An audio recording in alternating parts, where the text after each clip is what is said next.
Tonight on Ukraine Today, blackout in Russia. What are the chances of a massive mirror response from Ukraine after the Kremlin's attempts to plunge our country into darkness and cold? Bleeding dry the war. One of Russia's largest oil refineries has shut down its most powerful distillation unit after yet another drone strike. Battlefield update. Ukraine's defense forces are advancing in the Dnipropetrovsk region. The enemy made some gains in the Zaporizhzhia and Donetsk regions. China-Russia cooperation. Is Beijing really sharing intelligence with Moscow to help strike Ukraine? All that and more in Ukraine Today. Hi there, we're from Ukraine. My name is Volodymyr Robchun. Please subscribe, hit the like button, and let's go. Let's start with a record. Ukrainian drones hit an oil refinery in Tyumen. That's 2,000 kilometers from the current front line. Local authorities claimed all drones were destroyed and never reached the target. However, if you read the local media, the story looks quite different. We're watching it closely.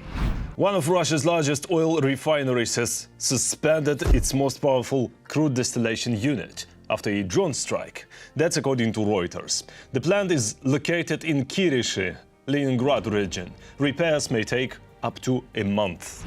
In the Belgorod region, blackouts again after drone attacks. Even the city of Belgorod went dark. One question is, how long will it take to fully restore power? Another one, will it last? Because Russia's war against Ukraine goes on. The occupiers try to throw our country into darkness and cold, and they must understand Ukraine will respond in kind. 8 airports closed, fires from Tuapse to Nizhny Novgorod, 251 drones over 16 regions. From October 5th to 6th, Russia faced the largest scale attack by Ukrainian drones in the past 6 months. A strike was carried out on the CHP plant in Klinsy-Bryansk region. There, power outages began, and in Belgorod there was a blackout. Part of the city was left without electricity for a long time, and this isn't the first time. And damn, the city just flickered. Good morning, dear friends. As a result of the overnight work by our power engineers and emergency services, as of today, there are still partial outages in 24 unsupervised locations, affecting 5,400 residents. On the eve of winter and the heating season, Russia, as usual, is striking at Ukraine's energy infrastructure. And now, for the first time in the 3.5 years of war, Kyiv is not only threatening retaliatory strikes, but actually carrying them out. If they threaten a blackout in Ukraine's capital, then the Kremlin should know there will be a blackout in Russia's capital as well. Any action by Russia aimed at harming Ukraine provokes a symmetrical response. This also applies to the energy sector. The president said it absolutely right. We will find both the means and the weapons, and we will carry out these operations. They will definitely realize that this way they will not gain any advantage. Any action by Russia will definitely be met with a counteraction. Andriy Ignatov, Chief of the General Staff of the Armed Forces of Ukraine. Blackouts in Russian regions and even in Moscow are quite possible. And there are several reasons for this. One of them, of course, is strikes by the armed forces of Ukraine on the energy system. And the second is the sanctions that are already in effect, and accordingly the inability to purchase spare parts and equipment. And the existing ones are degrading and becoming unusable. Russia's energy sector today is a powder keg. The capacity deficit reaches 25 gigawatts. This is not an isolated failure, but a systemic collapse. And this is even before any systematic strikes, which Russia itself is bringing closer by its actions against our energy sector. Instead of investing in its own thermal and hydroelectric power plants, Moscow is losing reserves due to sanctions and aging equipment. Andrei Kovalenko, head of the Center for Countering Disinformation. If Ukraine starts systematically striking thermal and power plants across all regions of the Russian Federation, as happened in the Belgorod region on Sunday night into Monday, it will be extremely difficult to restore Russia's energy sector. Currently, 42 regions of the Russian Federation are already introducing restrictions on consumption during peak hours in the center of the country. In Siberia and the Far East, there is an energy shortage everywhere.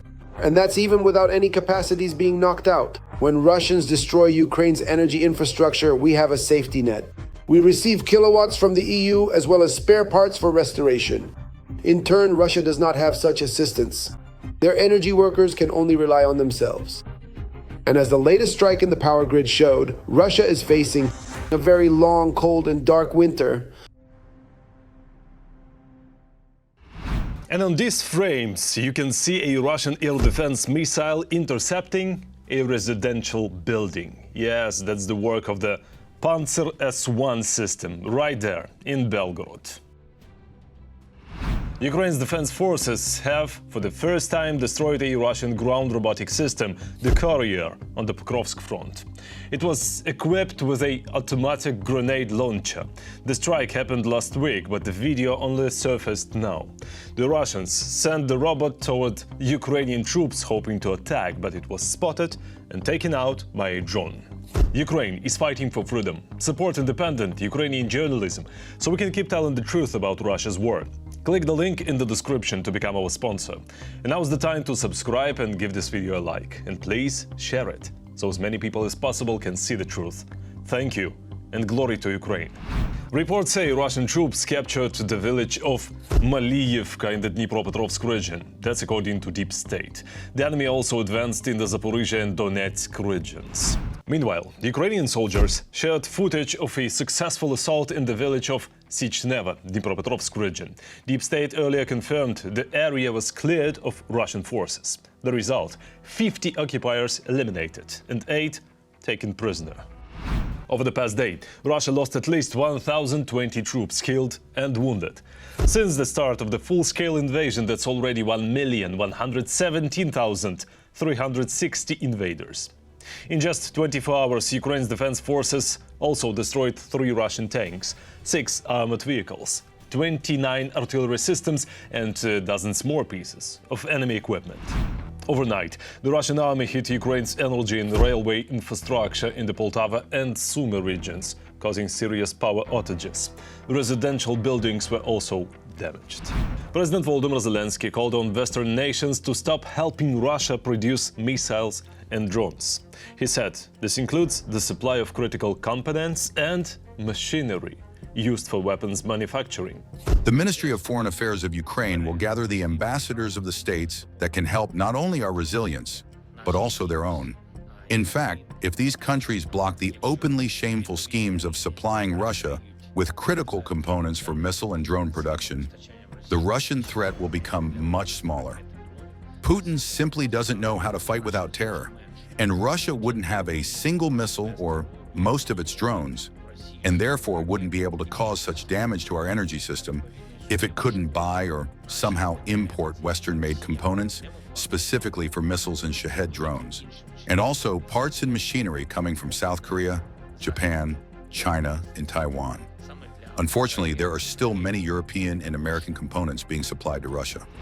There are signs Russia may be receiving intelligence for strikes on Ukraine from China. During a recent Russian attack on western Ukraine that killed civilians, 3 Chinese satellites were spotted over the region. Here's more in our next story.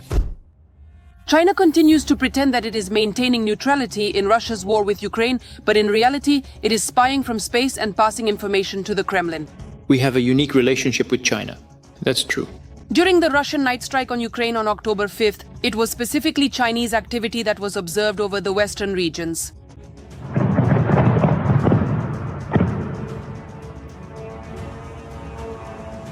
According to the monitoring service Heaven Above, which tracks satellite movements over Lviv and neighboring regions, at least 3 Chinese reconnaissance satellites of the Yaogan 33 series were circling overhead. These iron spies managed to make 9 orbits during the night. In the morning, another one joined them, capable of conducting optical reconnaissance. Its mission was to make 7 more passes during the day. China has managed to create a fairly extensive group of reconnaissance satellites, uses this information, and provides it to Russia.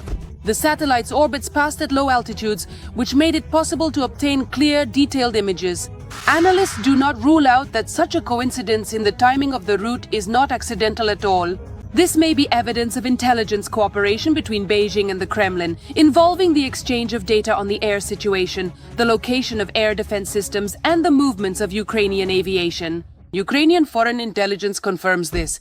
There is evidence of a high level of cooperation between Russia and China in conducting satellite reconnaissance of Ukrainian territory with the aim of identifying and further investigating strategic targets for strikes. At the same time, as we have seen in recent months, these targets may belong to foreign investors. As expected, the Chinese Foreign Ministry was quick to state that it knows nothing about the transfer of satellite data to the Russians for missile strikes on Ukraine. Chinese diplomats emphasized that Beijing maintains a fair, objective, and impartial position regarding the Ukrainian crisis. China is neither the party that started the Ukrainian crisis nor a participant in it. However, as a permanent member of the UN Security Council and a responsible state, we have always maintained an objective and impartial position, actively promoted reconciliation and negotiations, and this approach has been widely recognized by the international community.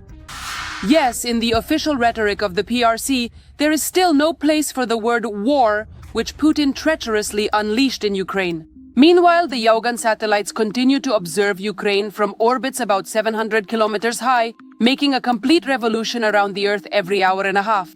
Officially, they are studying natural resources and preventing natural disasters. But in practice, we're talking about military devices equipped with radars that can see even through clouds, smoke, and even at night. I want to emphasize once again that Russian-Chinese cooperation on the international stage is undoubtedly one of the key factors of stability in the world. Strategic stability. These satellites are a product of the new generation of Chinese intelligence, launched in 2022 to 2023. They provide high-precision surveillance comparable in quality to Western systems. China, like the United States, has this real-time satellite reconnaissance system. The Russian Federation does not have real-time capability. They have GLONASS, which does not fully cover the globe. There aren't enough satellites in orbit to provide complete coverage of the Earth's surface. So as you can see, they can't operate in real time. They don't have that kind of intelligence capability. But China does. And China provides data for target selection and missile strikes. I have no doubt that China is also transmitting the results of the strikes to the Russian Federation also in real time. Back in 2024, American intelligence reported that China was providing Russia with all the necessary intelligence information, which is used not only in the war against Ukraine, but also to monitor NATO military activity in Europe.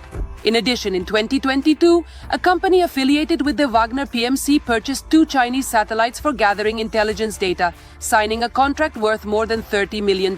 Since the spring of 2024, Beijing has increased its military support for Moscow. This is not just about intelligence data, but also about supplying optics for military equipment, rocket fuel, and machinery for tank production. Russia's share is currently the 4th largest in China's overall trade turnover.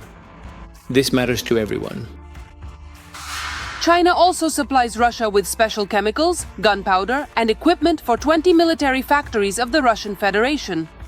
In the Shahed drones that Russia is using to attack Ukrainian cities in 2025, new protected antennas with markings in Chinese have been found. While Beijing, led by Xi Jinping, denies a close friendship with dictator Putin by the beginning of 2025, up to 80% of the critical electronics for Russian drones are of Chinese origin.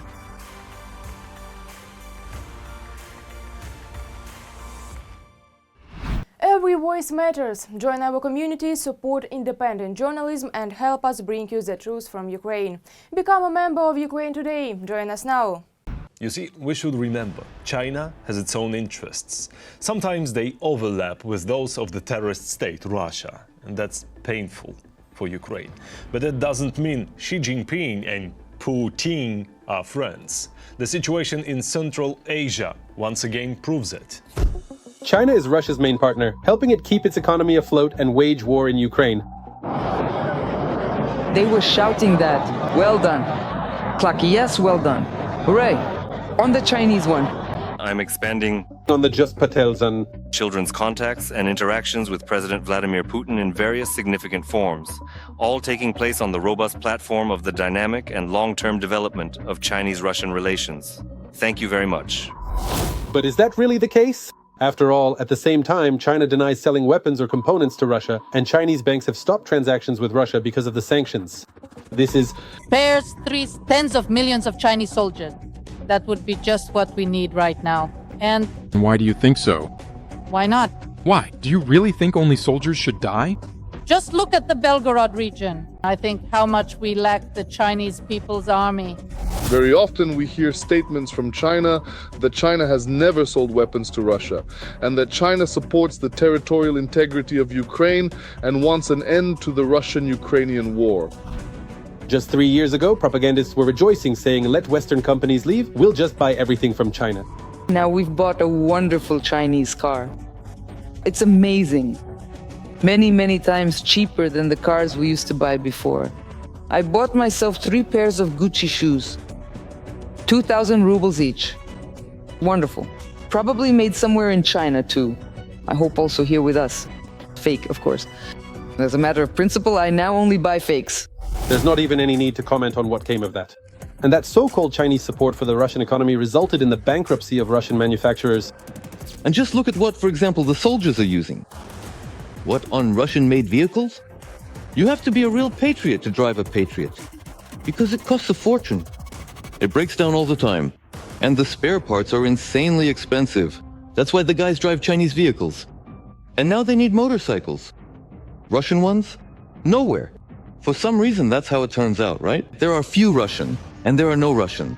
That's exactly what I mean. No, there are no Russian patriots. What, you didn't know that? If you look at the Russian Federation from an economic perspective, they're simply used as a basic sales market. Except, let's say, for the military industry, but as for civilian engineering, it's practically, as they say, reduced to zero. And Russia has literally turned into a raw materials appendage of China. By the way, Foreign Minister Lavrov came up with a very apt metaphor, calling Putin Xi Jinping's lackey. As they say in the East, guests follow the host's lead. That's why all the programs, of course, depend on the gracious proposals that the Chinese president and his team made to our president. And basically, from an economic standpoint, all China needs is cheap raw materials, which, by the way, the Russian Federation has quite a lot of. It's not just gas and oil, but also lithium, timber, valuable metals, and in fact, gold as well. In other words, all the things that are then used in China itself to produce goods for the whole world. Moreover, this situation manifests itself in completely different aspects. In China, new official geographic maps have been approved on which part of Russian territory the Bolshoi-Ussuriysky Island is recognized as Chinese territory. In fact, the Chinese have already settled huge parts of Siberia and turned the territory into their own colonies. The Chinese dragon is unlikely to stay within its own country, simply because it actually has, by the way, certain historical claims to a significant part of our Far East. And that's a fact. Of course, at first there was enthusiasm, but gradually it faded, and eventually we all realized that Asena had become a Chinese colony. It's simply a slave-owning enterprise, nothing more. A slave-owning enterprise, or a prison, call it what you will, where they appoint overseers to keep the workers here in line. Because there is still outrage, no matter what.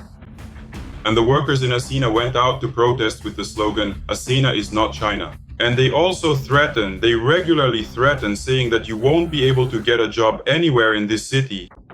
Here's your black mark. So sit quietly and keep your mouth shut for your 15 to 30,000. They are very good at waiting. And this ability to wait, it's also about the integration of the Chinese on the territory of the Russian Federation. And in fact, this is essentially already an annexation. And moreover, if you pay attention to some Chinese maps, certain regions of the Russian Federation are already labeled with Chinese names. Well, listen, why would you even need to declare war for that? Russian television is already showing segments about how to find a Chinese husband, and in Russian schools and government institutions, Chinese language is being actively studied.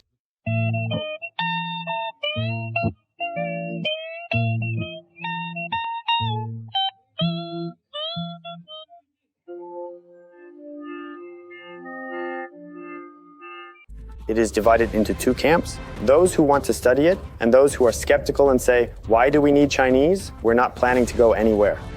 I actually answer this very simply.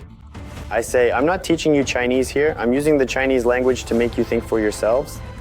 And that's a skill that will always come in handy. Putin constantly tries to characterize relations with China as a strong friendship, but Xi Jinping literally spat in his face. He took away from Russia that very great victory. And just yesterday, my friend and representative of the PRC treated me to this kind of Peking duck. I'll be honest with you. There were 2 pieces, and I thought I'd only eat 1. You know what I mean, right? That's it. But I couldn't resist. I ate the second one too, you see, it was just too delicious. China and Russia, being the main theaters of military operations during World War II, made a decisive contribution to the victory over fascism and thus laid the cornerstone of the post-war world order. China and Russia are neither friends nor partners. And here's what's important. As soon as China has enough motivation to limit its cooperation with the Russian Federation, believe me, it will do so. Russia, in fact, has no other choice. Either befriend China now or face economic collapse and, as a consequence, political, military, and all other collapses at the same time. It turns out that China is not helping Russia save its economy or win the war at all, but is simply taking advantage of its weakness to seize its resources and strengthen its influence in Asia. Subtitles editor N. Novikova. Slovakia is preparing a new aid package for Ukraine. That's according to Defense Minister Robert Kaliniak, speaking at the 3rd International Defense Industry Forum. It will be Slovakia's 14th support package, including engineering and demining assistance. That's all for today. Thanks for watching. Thank you for your support. Strength to Ukraine's defenders. Glory to Ukraine. Don't forget to like, subscribe, comment and share. See you next time.